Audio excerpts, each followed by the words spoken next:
Have you ever seen or heard of biblical icons where Jesus or the Virgin Mary have dark skin? Or even Abraham or King David? Then look beyond Europe. Russia has opened its vaults to reveal biblical icons featuring darker-skinned figures. In case this is making you wonder if Russia has its own twist on biblical figures, the answer is a no. This is not the case at all. This is, a matter of fact, as real as the untouched horizon of time. These icons aren't just artistic anomalies. These hold deep meanings of hidden shaded truths, sparking serious, curious questions about history and faith, representation, and the unexpected corners of religious art. Pay close attention, amazing people. You are just about to hear it today, like it is, in this video. Before we continue, kindly endeavor to hit that like button as a way of supporting our works. Share with your families and friends to keep spreading our eye-opening black narrative, and subscribe to stay put for more, while you help in building the rising membership of this channel. We appreciate your support. First and foremost, let's start with the person of the most popular name in the world today, Jesus. Mark chapter 4 verse 22. For there is nothing hidden which shall not be manifested, neither anything kept secret that would not be brought to light.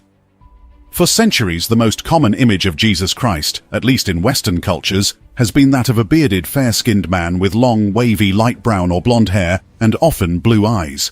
But the Bible doesn't describe Jesus physically, and all the evidence we do have today indicates that he probably looked very well different from how he has long been portrayed. The Good Book offers few clues about Christ's physical appearance.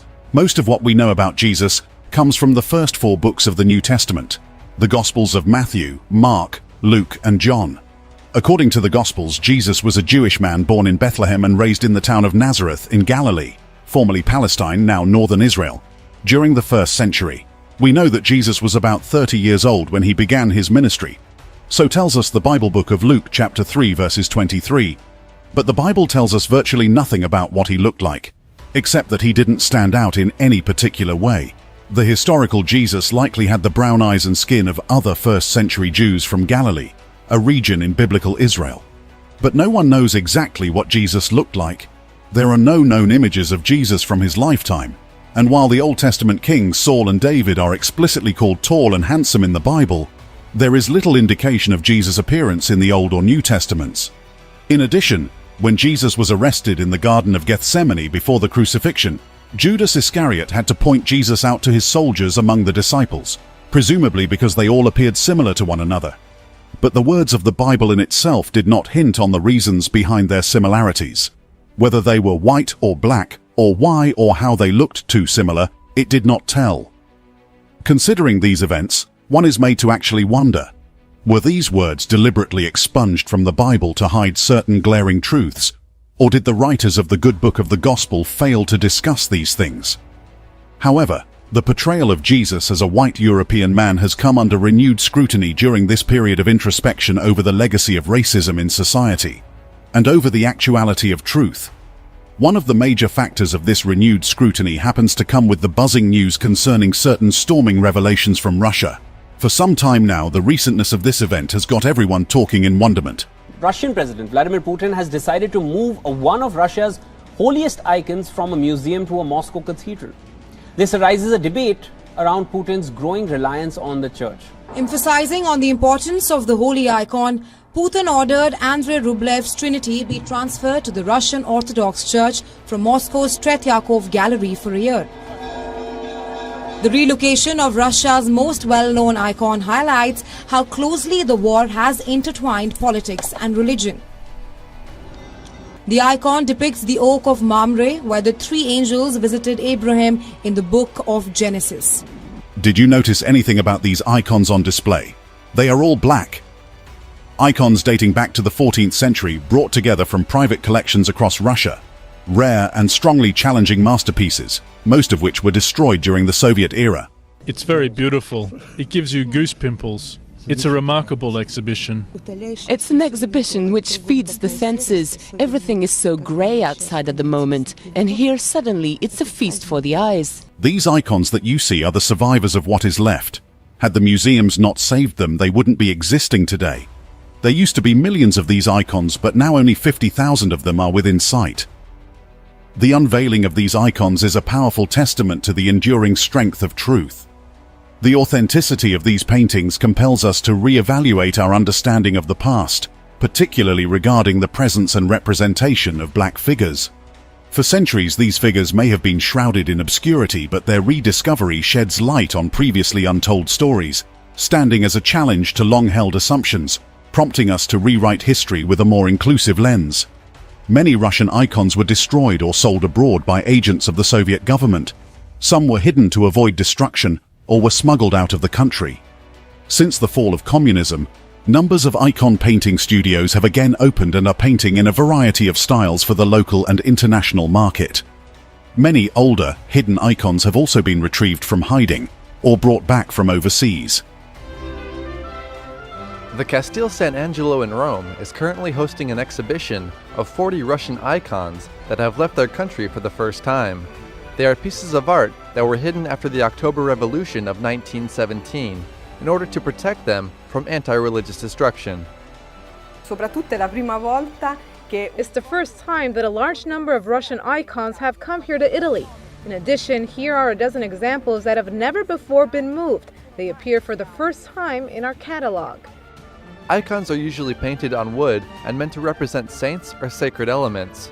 The Orthodox tradition considers them as if they were the gospel, inspirations of God through the hand of the artist. Their deep symbolism is reflected from the meaning of icon as a representation or vision from another world. The wood evokes the Holy Cross through its gold background, divine light, and the cloth attached to the wood evokes the cloth that covered the body of Jesus Christ. è un'importanza notevole e fondamentale. Without a doubt, they have a great importance and a fundamental recognition in Russia, because the icons represent for Russia what the pyramids represent for Egypt, or the temples to the Greeks. The exhibition shows icons ranging from the 15th century until the early 20th century. It's a rare opportunity to see the religious soul of Russia through its... There's been so much debate going on around the world of late, bestirred by the unveiling of these black biblical icons. Some tend to think that the icons had blackened over time due to age, while others say that the blackness of the icons has nothing to do with age but are a measure of accuracy meant to depict the actual color of the skins of the people painted. Because they were black people, says Robert Rubin. Why didn't their clothes change to black in those paintings or all of the paintings? The true Israelis were black-skinned people, not white. Likewise, the ancient Egyptians. The Reshet structure in Mauritania is also the location of Atlantis. Russians did not change their paintings just as other countries did. They simply kept the true paintings and iconography. Look up ancient maps and you will see that the Kingdom of Judah was later located in West Africa. The Jewish nation was destroyed by Titus. Millions of Jews fled into Africa. They ended up in the west of Africa. From there they were sold as slaves to almost every part of the world. Do you think the hatred for black people is just normal or a coincidence? No. It was because they, Israelis, did not keep the commandments of God. Moses informed them of the blessings and curses, as we can see in the Bible book of Deuteronomy. God told them they will lose that land to people whom they did not know if they disobey him. The hatred for the black children of Ham and Shem is because the children of Shem have mixed up with the children of Ham. They are both black-skinned. The prime target of this hate is actually the children of Shem. Shem is being punished for his disobedience to his God. Another insightful one from Johnson here says, because black people were the people in the Bible that the Americans turned white when they told the stories to us. But Russians didn't get the memo. They went off for real history. Songs of Solomon. Chapter 1 verse 5. Revelations chapter 1 verse 15. Go check it out. It's in the text. It's not because of a candle or anything else these people are talking about. In that case, the whole picture would be black, not just the face and the hands. They are meant to be black because they were black people. This great USA is also a great deceiver. And so many people inherit the wrong lesson from their great-grandparents and their parents, to the point where it's so deep that the lie is made true when the real answer is really just right there. But you never look, because why would you? The Russian unveilings didn't stop there. Russia continues with its biblical historical revelations, with President Putin at the foremost front, championing the course. Russia has opened its cellars to reveal remarkable paintings of Jesus dating back to the 1400s. By Father Vladimir Ivanov. This is a book that is highly coveted by different circles because it has the black icons. It has the history of black people in places like Russia in Italy, in places all over Europe. This book can range from $1,300 to $3,000. So it's not an easy book to get. I actually borrowed this book from a friend, you know. But this book has a lot of interesting depictions in it. A lot of them pertaining to the Bible. Like right here, this is the Transfiguration of Christ. And you see it's black people in caves, I believe, what it looks like. It's black people in the whole picture, but this is knowledge that escapes black people here in America. It's definitely something that we would never see or never hear about in the educational system. Now, I'm pretty sure there's people that are black history college students majoring in black history or world history, and they never seen nothing like this before. At least not from the standpoint of Europe, you know.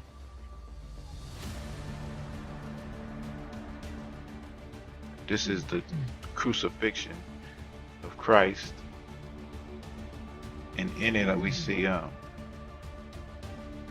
angels, black angels. The people surrounding him are black.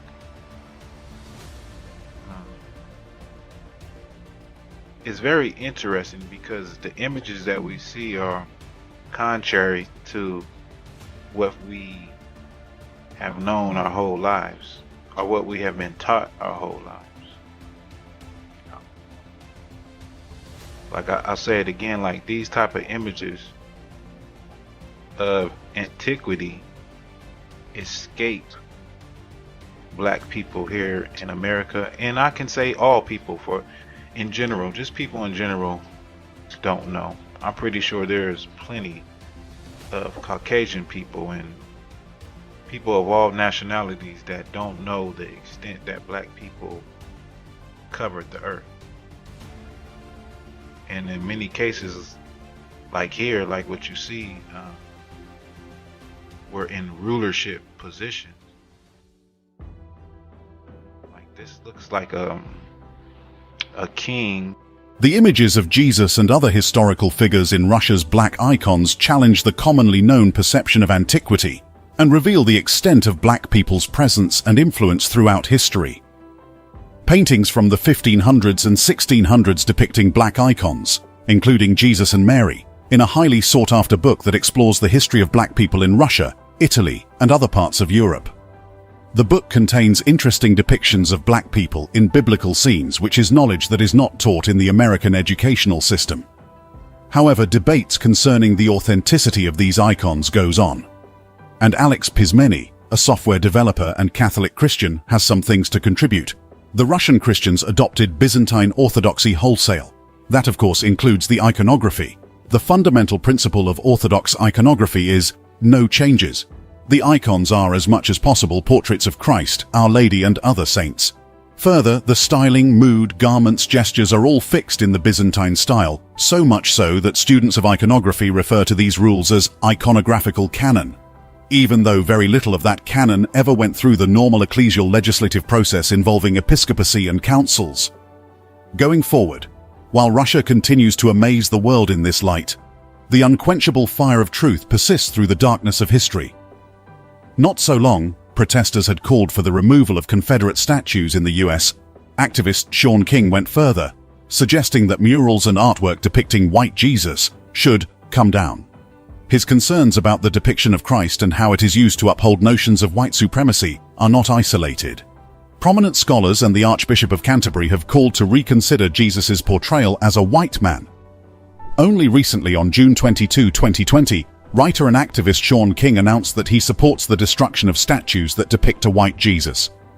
King, who had tweeted his remarks on that memorable Monday of 2022 June, noted that historians believe Jesus likely had the appearance of people who typically lived in the Middle East during his time, rather than the white man who is often depicted in Christian iconography. Yes, I think the statues of the white European they claim is Jesus should also come down, King tweeted. They are a form of white supremacy, always have been. In the Bible, when the family of Jesus wanted to hide and blend in, guess where they went? Egypt, not Denmark, he added. Tear them down. The comments quickly drew condemnation from some on the platform, including several prominent conservative figures. King clarified that he was only advocating that statues of a white Jesus be torn down in response to a tweet from the account of PragerU, a non-profit co-founded by conservative talk show host Dennis Prager. He also remarked that stained glass windows and other images of a white Jesus, his white mother and their white friends should all be destroyed, insisting they are racist propaganda and a gross form of white supremacy. King shared an image of a darker-skinned Jesus that appeared in a 2002 Popular Mechanics article, which scholars believe may be more accurate than those showing Jesus as a European. He commented that the image would have been intolerable for white Americans who participated in slavery. Experts have long since said that this is likely the most accurate depiction of Jesus. White Americans who bought, sold, traded, raped, and worked Africans to death for hundreds of years in this country simply could not have this man at the center of their faith. Sean King further tweets, June 23, 2020, a day after he had tweeted his support for the destruction of all white-statued Jesus. A tweet by Jenna Ellis, a lawyer representing President Donald Trump, warned that she would not break if they try to cancel Christianity, although it's unclear if it was in direct response to King's tweet. Regardless, King responded that what the lawyer was actually defending here is her whiteness. Christian whiteness needs white Jesus, King tweeted to Ellis. It's not about generosity or kindness. It's not about protecting the vulnerable. It's about whiteness itself. Attack white Jesus to her, and you attack her faith. Statues have been torn down and destroyed amid ongoing protests against racial injustice and police brutality that have swept the nation these recent years, counting from 2020. Although statues and monuments paying tribute to the Confederacy have been primarily targeted, statues of other figures from early American history have also been taken down. The movement to take down and deface controversial statues has gained traction in the UK, as well as Europe and the US, but has divided public opinion, with critics slamming it as mob rule, while others applaud it as a way of addressing systemic racism. Justin Welby, the Archbishop of Canterbury and head of the Church of England, has said the Church should reconsider its portrayal of Jesus as a white man. Speaking to the BBC Today programme, Welby was asked whether the way the Western Church portrays Jesus needed to be thought about again and reimagined. Yes, of course it does, he said, adding that Jesus was portrayed differently in countries around the world. He was regularly in touch with Anglican church leaders from around the world, he said, who did not portray Jesus as white. You go into their churches and you don't see a white Jesus, you see a black Jesus or Chinese Jesus or a Middle Eastern Jesus, which is of course the most accurate. Welby added that the representations of Jesus were not, however, who we worship, but rather served as a reminder of the universality of God who became fully human. Addressing calls for monuments with links to the UK's imperialist history and slave trade to be removed, he said statues in Canterbury Cathedral would be put under review. The question about whether they should all be there arises, of course it does, and we've seen that all over the world.